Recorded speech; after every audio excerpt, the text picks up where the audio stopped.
मेरा नाम मनदीप शोकर है ते मेरी मम्मी है भुपिंदर कौर। हाँ जी। पहली बार आए हो पाकिस्तान? हाँ जी। कैसा लगे? बहुत सोहना, बहुत चंगा है।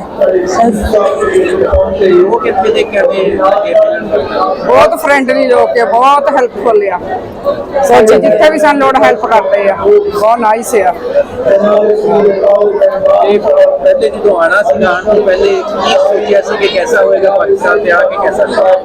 पहला सोचा सी थोड़ा जिहा भी मेरी प्रॉब्लम आवे पर इत्थे आके कोई प्रॉब्लम नहीं आई, बहुत बढ़िया लगा, सब ठीक चल रहा है।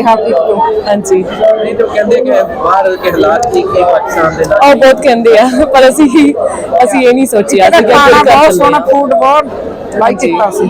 हाँ जी। ਕਿਹੜੀ ਸ਼ੈ ਸਭ ਤੋਂ ਜ਼ਿਆਦਾ ਪਸੰਦ ਆਈ ਪਾਕਿस्तान? इस्लामाबाद रावलपिंडी भी गए सी ना, रावलपिंडी बहुत साहब गुरुद्वारा गए सी, सोहना लगा, बहुत आनंद मिले उत्थे, सानू बहुत सेवादार चंगे सीगे। लाहौर देखिया पर ज्यादा नहीं देखिया, हले असी गए नहीं अजे आए ही है। ਦੇਖਿਆ कैसा लगा? बहुत सोहना। हाँ जी। ਤੇ ਹੁਣ ਤੁਸੀਂ ਉੱਥੇ ਜਾ ਕੇ ਜਿਹੜੇ ਉੱਥੇ ਦੇ ਲੋਕ ਆ ਉਹਨਾਂ ਨੂੰ ਕੀ ਮੈਸੇਜ ਦਿਓ? क्योंकि सारे जाओ देख के आओ है ना, बहुत चंगा है। अपने बाबा जी की जगह है, देखने चाहिए। डेंजरस नहीं है कि सारे यही कहते हैं कि बहुत डेंजरस है नहीं, इत्थे दी सिक्योरिटी बहुत चंगी आ।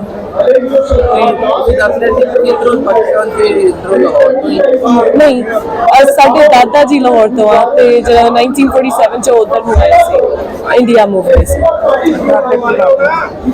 ਚਲੋ ਤੇ ਆਖਰ ਤੇ ਤੁਸੀਂ ਸਾਰੇ ਪਾਕਿस्तानियों हाँ ਨੂੰ ਕੀ जी। ਕਹਿਣਾ ਚਾਹੋਗੇ? थैंक यू साडा वेलकम करने ਲਈ, ਅਸੀਂ बहुत पसंद ਕੀਤਾ।